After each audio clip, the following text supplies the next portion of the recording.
உலகத்தின் பந்தங்கள் எல்லாம் நீ சொல்லி தந்தாயே.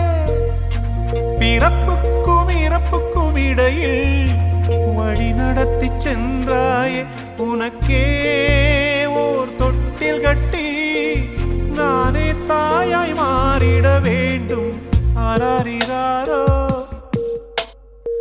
நான் இங்கே பாட, தாயே நீ கண்ணுறங்கு என்னோட மடி சாய்ந்து.